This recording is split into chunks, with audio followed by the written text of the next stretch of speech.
All right, what is up, guys? So just a couple years ago, I used to be really out of shape and not have a very good body. I was really insecure about the way that I looked. I didn't really feel comfortable taking my shirt off, and most of it was because I just had a lot of body fat on me. I had a big old belly, and like many guys, I felt pretty insecure about taking my shirt off in places like the beach or the pool. So after many years of making mistakes, doing the right things, doing the wrong things, and kind of trial and error, I was eventually able to completely transform my body and lose my belly fat. And now I know there's a lot of guys out there too who want to lose that belly. So in today's video, I'm going to tell you exactly how I did it and exactly how you can do it as well. All right, guys, and I like to show this in all of my videos, but just so you know, I am just an average guy, just a normal dude who a few years ago just had a very out of shape, pretty below average physique. Lots of body fat on me, not much, lots of muscle mass, and just didn't really like the way that I looked a whole lot. Now, at the time, I really just thought that it all had to do with genetics, it all had to do with the cards that you were dealt. And while it is true that genetics play an important role, the whole point of this channel is to show you that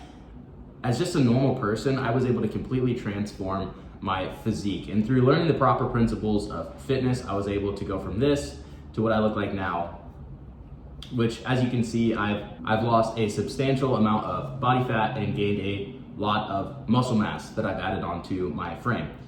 And the whole point is that if I can do it, literally anyone can do it as well. All right, guys, so there's a couple different things that I want to cover today and go over with you. But the very first thing that I want to talk about is weekend binging. Oh, and real quick, guys, before we talk about weekend binging, I did want to let you know, if you are looking to just get the easiest way to do this without any of the confusion, it took me several years to get to where I'm at, and a lot of that was just because of trial and error, not really getting the right information. But I put together a step-by-step course. It's called the Beachbody. It's in the description down below. It'll literally walk you through step-by-step what to do exactly to fast-track your body to where I'm at now and skip all the hassle. So anyways, go check that out, but let's get back to the video. Now, I think that there's probably two groups of people when it comes to weekend binging. People who it's not a problem for at all, and people who it's like the biggest problem for. And I definitely fall into that second camp of people because it was a huge problem for me. And quite frankly, it was probably the biggest thing that held me back for years. And maybe that sounds familiar to you. What would happen for me is I would do really well during the weekday, and then the weekend would come and I'd want to hang out with friends, and we'd go out, we'd drink, and then after we drink, we'd go get some pizza, and I would just eat the entire pizza store. And by the end of the week, I'd pretty much undone all the progress that I had made. It was really exhausting because you're putting in the actual work of cutting and losing weight, and you're being really disciplined throughout the week just for you to reset it during the weekend, which is very mentally exhausting. So my advice would be, don't binge drink. I think there's only bad things that can come from binge drinking, because not only does alcohol add up in calories pretty quickly, but also your appetite really increases when you drink. Like for me, it is very hard to be disciplined when I am under the influence of alcohol. I just want to eat everything in the entire kitchen if I'm drinking. Like I said, I would recommend just not binge drinking. 1 to 2 drinks on the weekend is fine, but again, it's really the binge drinking that's going to add up a lot of calories. Now, the other thing about weekend binging is I would plan a cheat meal if you need, but be reasonable with your cheat meals. There's definitely a right way and a wrong way to do cheat meals. I think the right way to do a cheat meal would be something like a couple slices of pizza with a diet soda. You know, nothing that's going to absolutely be a humongous calorie bomb that's going to reset all your progress, but still kind of scratches that itch of wanting to eat some of the junk food. Now, what a unreasonable cheat meal looks like is a 2,000 calorie Cinnabon that completely just explodes your calorie deficit. And trust me, I know this from experience. This is a very close topic that hits close to home. Now, if we just look at it from a mathematical standpoint, here's the actual problem. What a weekend binging diet looks like is this. During the weekdays, let's say you're doing pretty well, you're in a deficit of 300. You do that for, Monday through Saturday, and then you're in a total deficit of 1,800 calories for the week. Then you have your crazy cheat day where you go like almost 2,000 calories over. And then basically what you've done is you've completely negated all the progress that you made during the weekdays, And ultimately, it just means that you're not making any gains. So what I'd recommend is conscious eating, just taking a second of intentionality before you eat something, before you decide that you're going to eat it. Just take a second to think about, am I gonna be happy later that I ate this thing? And if the answer is yes, go ahead and eat it. If you're gonna be happy that you ate it, then go ahead and eat it. If you're not gonna be happy, then I'd recommend not eating it. And that, again, just takes practice and decisiveness. Now here's what a good cheat day looks like, in my opinion. You have your disciplined weekdays where Monday through Saturday, you're eating in a 300 calorie deficit. That's an 1,800 calorie deficit weekly. And then you have your cheat day, which maybe you're in a 300 calorie surplus. So let's say your maintenance is 2,400 and on your cheat day, you eat like 2,700.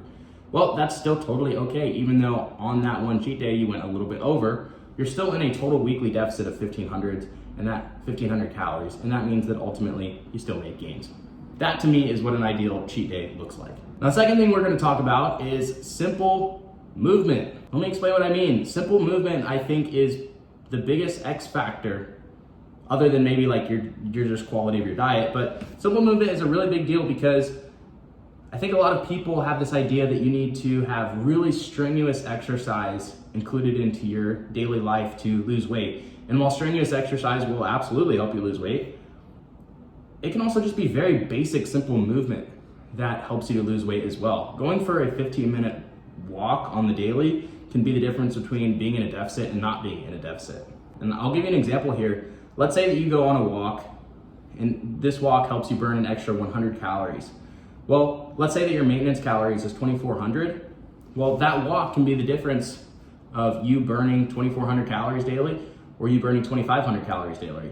And if you burn that extra 100 calories by just going for a simple walk, again, that can literally be the difference between you losing weight and not losing weight.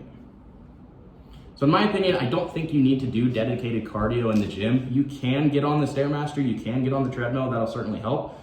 But I just feel like increasing your NEAT or non-exercise activity thermogenesis, just a really fancy way of saying the movement that you do outside of dedicated exercise, like walking up and down the stairs or taking your dog for a walk.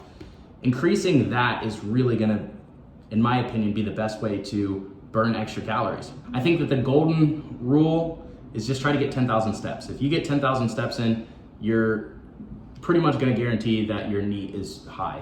And your NEAT actually makes up most of your active calorie expenditure. A lot of people would think that it'd be like, time on the treadmill, time on the Stairmaster, but you're only probably spending like 20 to 30 minutes on the treadmill or Stairmaster if you're doing it during the gym, whereas your NEAT makes up most of your entire day. So increasing the calories that you burn from just simple movements throughout your day is a really, really underrated tool in my opinion. And then the last thing that I want to talk about is a little bit of a mindset tip. It's just intentionality, being intentional with the things that you eat. And I've talked about this before, but it's active versus passive thinking. Passive thinking is just kind of the thinking that has you strolling through life without being intentional in your decisions. I think passive thinking is really what leads a lot of people to end up being unhealthy and overweight in the first place. It's not like most people are thinking, oh, I want to go out and get fat today. That's not people's intention. But they just kind of take the path of least resistance, the things that sound best in the moment, the things that are most instantly gratifying. And that's why you ultimately end up eating a bunch of cheeseburgers and candy and processed foods rather than the things that are actually healthy for you, just because they taste better in the moment.